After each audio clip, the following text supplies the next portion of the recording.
What is your greatest realization during COVID-19 crisis?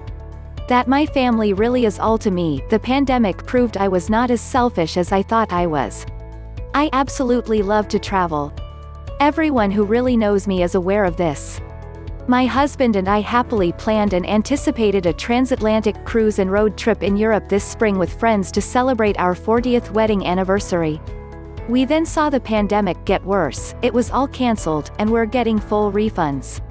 I thought I would be a lot more disappointed, but here's what happened. Our older girl was deployed with the Army National Guard to NOLA, a major hotspot, for 25 days, leaving her husband and 3 little boys, aged 22 months to 6 years.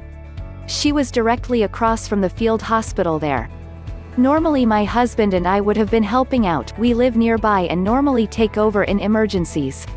My husband had just recovered from pneumonia and back surgery, so his MD said we had to quarantine for the first 3 weeks. Frustration is too mild a word for our feelings, not to mention how much we missed them. But I stayed stoic until Palm Sunday. It was then I opened a newspaper online and read that NOLA had more than twice the rate of infection of NYC that day. I lost it and just wept for quite a while that day. I felt like my baby was in the mouth of the beast, and I could not help her. Then I prayed a lot and asked for the prayers of others for her. Eventually we were allowed to venture out, and my husband tested negative for COVID. And we helped with the grandkids, who were thrilled to see us. When our daughter arrived home, I don't think I've ever hugged her so tightly. And I thank God she and her family are safe and sound. The trip? We'll do it next year in the fall. Well, actually we still in crisis.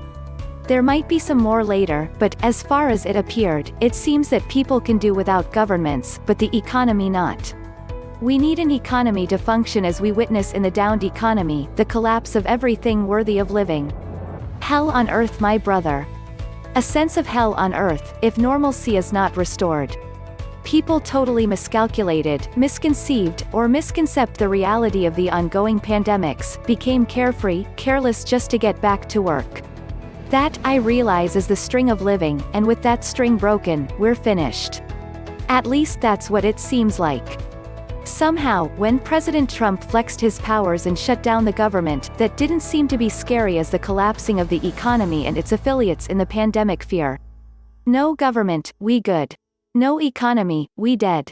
I also realize that all the talking and scaremongering of the precarious class of people, leaving them to feel that the robotic technologies is about to eviscerate their labor and existence. That doesn't seem true, in the wake of COVID. For robots cannot consume, that of which is the heartbeat of a functioning economy, hence, the living life. All the rest concerning the ignorance of grown-ups? No surprise, I've listened to my grandmother and parents. The ease at which the public can be cowed into compliance. They are willing to sacrifice their lives for what? I am very disappointed with the reactions to the tyrannical officials destroying the people's lives for no real reason. Tar and feathering for miscreant politicians was a time-honored tradition. Torches and pitchforks, oh history, stop titillating me. Sickness is not a good reason to destroy the greatest economic engine in the history of the world. This engine has produced more wealth for the individual than any other system. Our poor is more well off than 90% of the rest of the world. So wear your stupid, possibly dangerous, mask. Do your social distancing, but in the end you will die and you will get sick with this virus, or a similar virus, no matter what you do. Nature is not to be denied, only held off for short periods of time.